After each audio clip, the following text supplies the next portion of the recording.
Alex Radcliffe from Board Game Co, and this is your news and week in review, where we're going to dive into the news, the creator highlights, the schedule of the week, all of that and more. Links and timestamps to everything down below.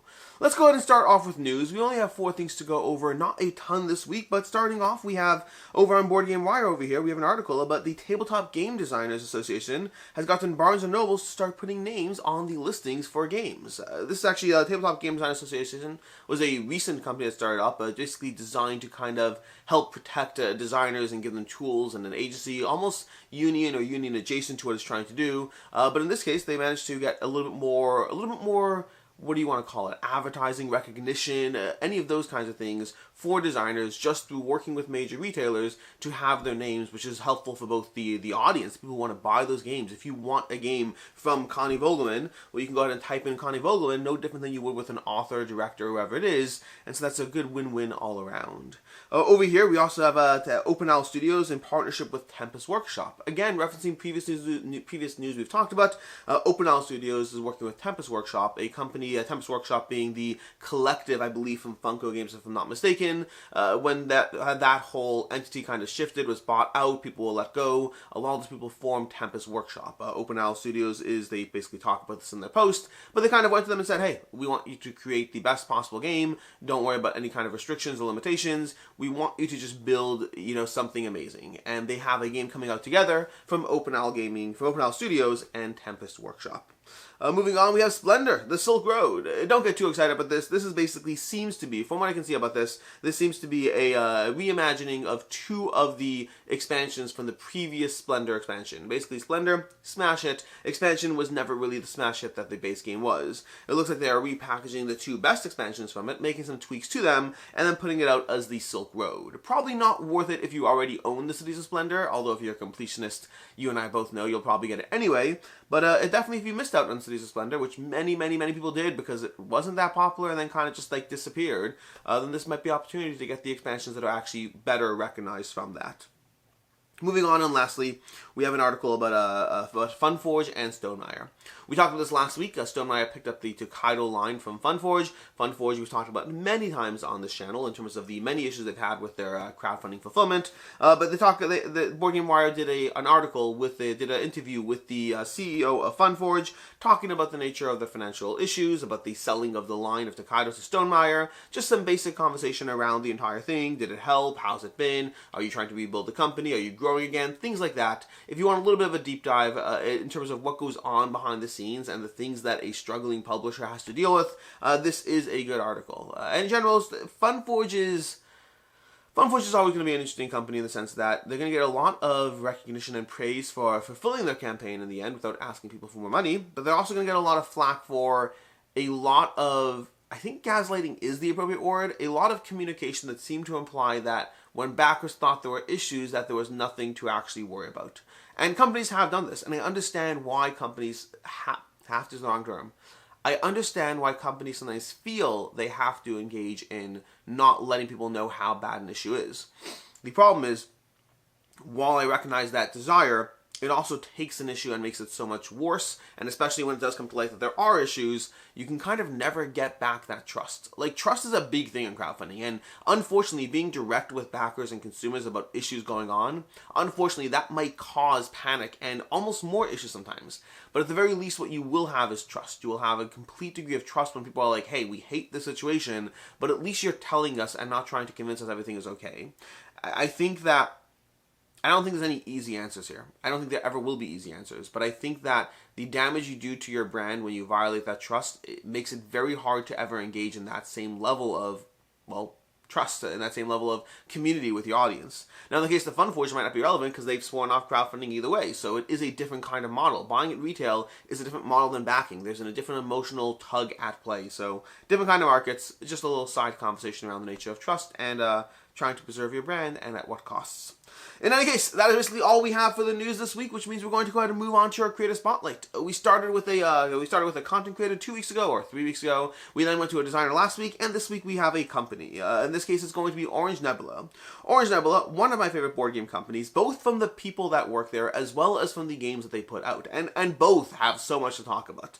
Starting with the people over there, I've had the opportunity to engage with the people at Oneb. If you're in the Discord, if you're in their Discord in the community, I think they have a Discord. I know they have a community. I'm 90% sure they have a Discord, but if you're in their community, you know this as well. The team at Orange Nebula are an incredibly passionate group of people who are just, passionate is really the word that I'm going to keep coming back to over here. No matter what happens, they are so invested in the things they create, in the journeys they tell, and in how good that experience has to be for you. They are invested in what they bring to life, which is why they've only brought 3 games to life until now. They have a 4th or 3.5 coming out shortly called Vestige, which we'll talk about shortly, but they are just a great team of people, both in terms of, again, just how nice they are, how passionate they are, and how driven they are to just create great experiences for everyone involved. If you have the opportunity to ever connect with them, do so. They are a lovely team of people in the board game space. But past that, moving on to the board games as well, they are the only company so far to date who has produced, well, it's hard to say exclusively 5 out of 5s because Spiritfire is a bit still in a question mark zone for me. But effectively, they've put out 3 games till now. They have put out Vindication, my #1 game of all time as of last year. They put out Unsettled, and they have put out Spiritfire. Spiritfire is not yet finished yet, and I've had the opportunity to try that, but not fully play that. But starting off with Vindication over here, Vindication is going to be their flagship game that really, their claim to fame, so to speak. It's the game that made them popular. But they've had several expansions for it. They've had a big box. Vindication is a thematic Euro in a sense, but effectively you are trying to push cubes around the game. It's a cube pusher disguised as an adventure game. But it is a game which you have so many tools at your disposal, so many relics and curses and assistants and not assistants, it's called companions and whatnot. All these various cards that are going to work towards helping your engine in the game. It is an incredible experience that is really going to let you as a player fully invest in the strategic gameplay. And then if you get the Chronicles expansion, it'll go ahead and add a bit more thematic narrative as you make choices and the ramifications there. But Vindication is it was my favorite game of all time in 2024. It is an incredible experience and one that has gotten tons and tons of critical reception around the game. Then they had Unsettled. Unsettled kind of filled the gaps of that lack of story. Unsettled kind of took the mechanics of Vindication, not the pure mechanics, but the mechanical feel, I should say, of Vindication. It wrapped it into a humorous story of exploring planet to planet and all the things that go awry along the way, and it is an incredibly humorous experience, and it took that, put them together, and gave you a cooperative or solo experience that is incredibly satisfying to play. Unsettled, if you have the opportunity to try this, you know how engaging it is to visit a new planet, try to figure out the mysteries within, and just try to figure out how to power through, make your way through it, and then visit the other scenes and situations and missions that planet has to offer you. Again, there's so much gameplay in Unsettled. They just recently released 2 new packs, which I think we may have talked about last week or 2 weeks ago, but Unsettled is an incredible experience, definitely worth trying. And then they have Spiritfire. Spiritfire is the odd one out in the sense that Spiritfire is an incredibly ambitious living world project. The idea here is to give you a solo game that can be played cooperatively as well, but primarily a solo experience in which you're going to have these decks of cards, you're going to be managing your life force, your spark in the game, and you're trying to basically be as efficient as possible while going on these journeys, while engaging in the world around you. This is not meant to be a lose-or-win kind of game. It's meant to be a game that gives you a construct, an ongoing story. And to that end, I've only had a chance to play aspects of it. Some of those aspects that I've played, I have loved, but I haven't played the full picture yet, so I can't say that they've exclusively given me 5 out of 5s until I really play through Spiritfire properly. But it is certainly an experience that if you've liked Vindication and Unsettled, or if you liked either one of those, it's going to have DNA from that kind of mechanical construct that the way these games operate. Again, one definitely worth checking out. And then lastly, we have Vestige. Vestige is the newest game currently on GameFound over here. You can check out the page over here. But basically, Vestige seems to be a re-implementation, a reimagining of Vindication. It's going to maintain some of the DNA that was Vindication while giving you a different experience. Slightly faster, slightly more streamlined, giving you a different card structure or the way that works, giving you a solo mode. There's going to be a dedicated solo mode as well. So there are big changes to the experience, but it's definitely built on that core DNA from Vindication, which obviously as a fan of Vindication is going to have me incredibly interested in it. And so that's going to be Vestige coming to you from Orange Nebula, and that's basically your creator highlight today. Orange Nebula, they're again a fantastic group of people who are incredibly passionate about the things they bring to life, and I'm incredibly excited for their newest game, Vestige, as well as the Spiritfire when I eventually get to try the full thing. Anyways, moving on to the week in review. Week in review, divided up into the videos of the week and then going through all the games. This is something I tried doing like 2-3 weeks ago when I started this new, slightly adjusted format to the week in review. But effectively, I'm dividing up the days of the general videos of the week, and then after that, I'm going to talk fully through the games that I've covered this week with a bit more of my thoughts and opinions around those games, kind of behind the scenes stuff, so to speak. Not really behind the scenes; it's in a public video, but especially things like prototypes, or I should rephrase that, even things like sponsored coverage, where I usually won't give opinions on video. I won't give opinions in the sponsored videos. I will happily give opinions over here as to what I thought about the experience and all that. So, giving you another reason to tune into the Week in Review if you want kind of more couch talk as far as the games I've played. Both things I've reviewed and given opinions of, as well as games I have not given opinions of. Anyway, starting off with the Week in Review, though, starting with the videos of the week. This past Saturday, we had the Week in Review, just going through the Week in Review. I may not say that every week, because that's obviously just repetitive as far as it goes. On Sunday, we had the Where Are They Now? Going through, again, the looking back at a year ago and 5 years ago of all the games I played in those months to kind of get a sense of which ones stuck around. All the new games, new to me games I played, to get a sense of which ones stuck around, which ones left, which ones were never for me, all of that and more. On Monday, we had two back-to-back going through most of the recent crowdfunding campaigns. I am still playing catch up on crowdfunding, so next week's two back-to-back will have some of last week's and some of the next week's. We're going to eventually catch up. It's just a lot. The amount of research that goes into back-to-back is easily the most researched video on the channel. On Friday we had games added to the collection in October. This is kind of the complement to the games leaving the collection, going through the games that I played in September and I'm choosing to add to my collection. And I think this week there were 6. Was it 6 or 7? Were there 7 games I added? I don't remember the exact number. Maybe it might have been 7, but there might have been 7 games added to my collection. Some added to the kids' collection, some that I'm not yet sure about, and some that I definitely am very, very sure about. And that's basically the videos of the week until we get to the games. So for the games, I'm going to start off with some of the games I played. These are usually things that either I won't be reviewing, or our review might be far out, or just games I've played in general. We had Shipwreck Arcana. It's a game I don't pull out frequently, but when I do, I have a good time with it. And sure enough, I had a good time with it. Shipwreck Arcana gives you a cooperative deduction experience. We have to try to read through what is the most optimal decision a player could have made under a variety of circumstances, and then trying to predict the number that they have in their hand based on that. It's a delightful little game, a very interesting puzzle, and one that's definitely worth checking out. Then I also played Avatar: Aang's Destiny. Well, I played a few games of Avatar: Aang's Destiny. This is one I've been trying to table for, well, I guess not that long, for a few months. But Avatar: Aang's Destiny is the Avatar version of Harry Potter Hogwarts Deck Builder. Hogwarts Battle, I think. Hogwarts Battle. But it's basically a cooperative game up to 4 players where you go through playing as Avatar, Sokka, all the characters from Avatar, and then trying to overcome the evil along the way. It's 98% the same as Harry Potter Hogwarts Battle. Some small shifts as to the mission cards and things like that, but overall the same experience. And it's a fun experience, but I'll let you know my full thoughts when I finally finish tabling it. Finish playing through it. And lastly, we have Terraforming Mars. Continued to play Terraforming Mars this past week, and I just managed to get another of the new maps in. I've been going through the new content from the Kickstarter that arrived recently, and I played through another new map, which was fun. I still haven't done the solo mode, which I had like high hopes of playing the solo mode when I first got it, and then just the amount of games that have been going in crowdfunding the past few weeks. There's been a lot of homework catch up on. I've been late on a few of these games. I'm not loving. My Dinogenics review went up really, really late. We'll actually talk about that shortly. But my Dinogenics review went up like the last 2 days of the campaign. I've been falling behind on a few titles, mostly on top of things, but falling behind on a few. So Terraforming Mars solo has to wait. Anyways, that is basically the games I played in general, which means the games I've covered this past week.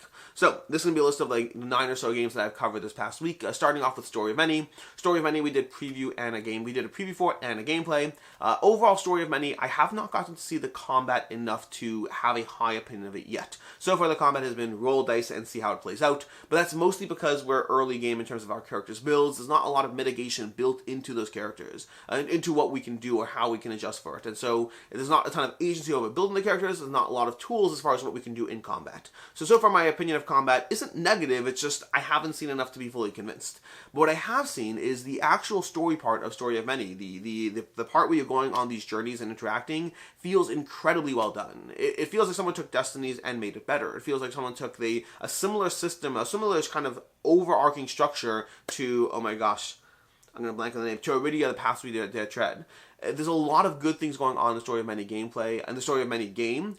There's some things I'm not yet, this is definitely not a review, do not take this as a review in any way, but there's a lot there that is very, very promising about the experience. I think that people who get the game, I don't have a full picture of everything. Like, for example, rules. Rules I can't say were the best, but that's also because prototype rules. So the rules were more frustrating to go through in the game experience, and I didn't find there were many things that I found not clear or would require a second look and try to figure out how they worked. So the rules, definitely a caveat there, but prototype. The combat, I just don't know how it's going to evolve. But the story parts, the actual adventures you're going on, I was very impressed by. And so Story of Many,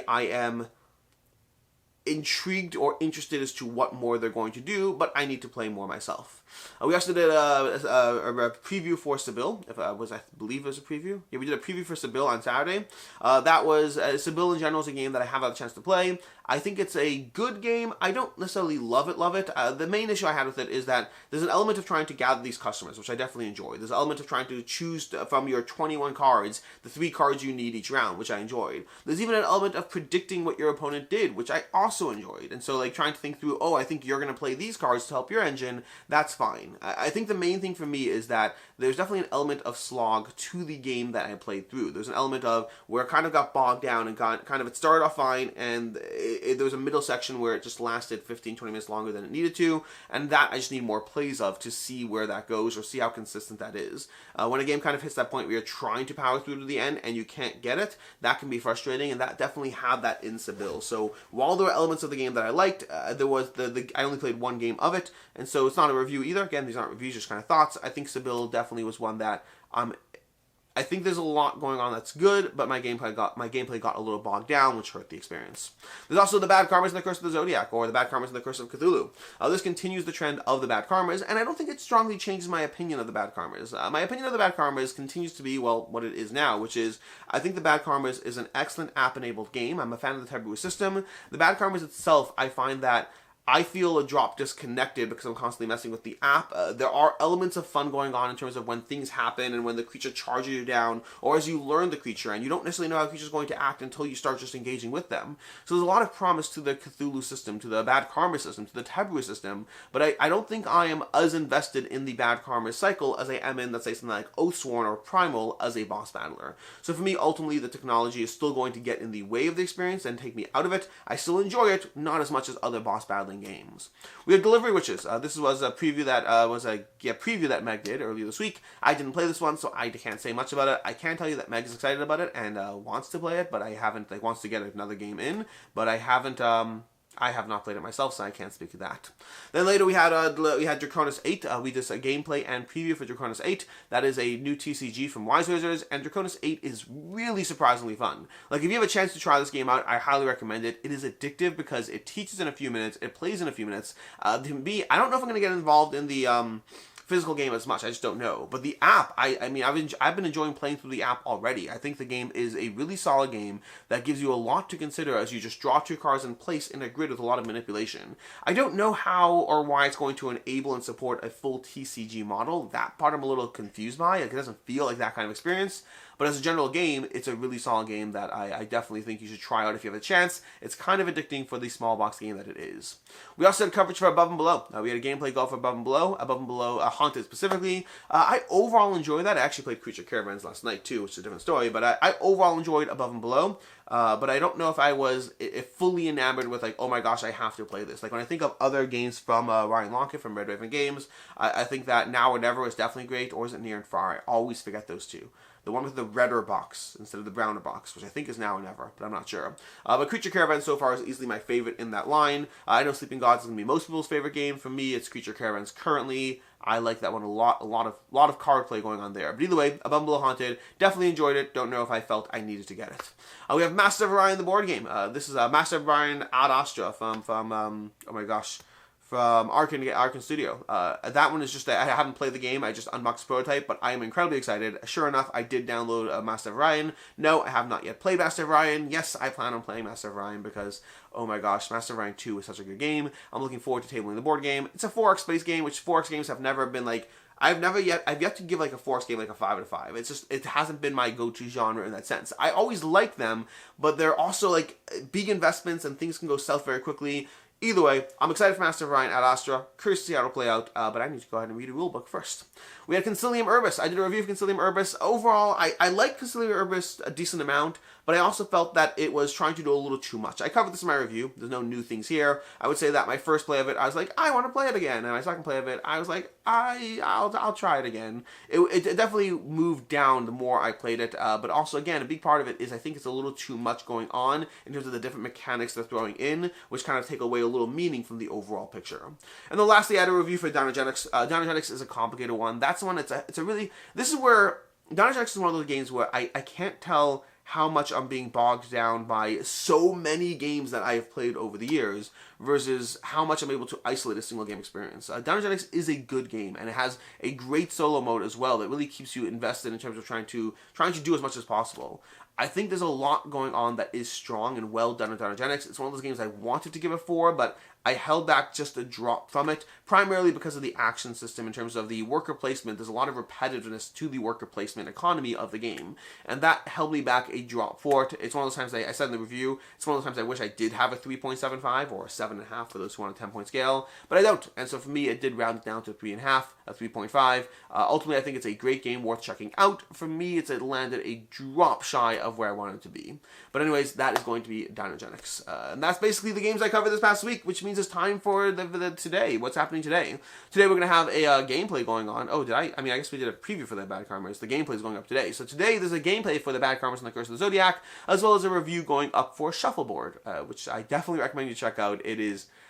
I feel stupid with this whole Shuffleboard thing. I'm going to try to convince a whole bunch of people to play Shuffleboard because I think it's really, really fun. And it's not a classic board game in the typical sense, but it's still really, really fun.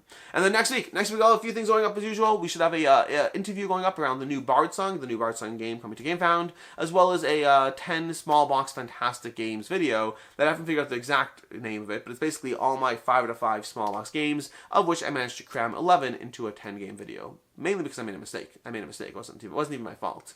Anyways, until next time, I'm Alex Radical from Board Game Co. Hope you enjoyed this video, and as always, I hope you have a good one.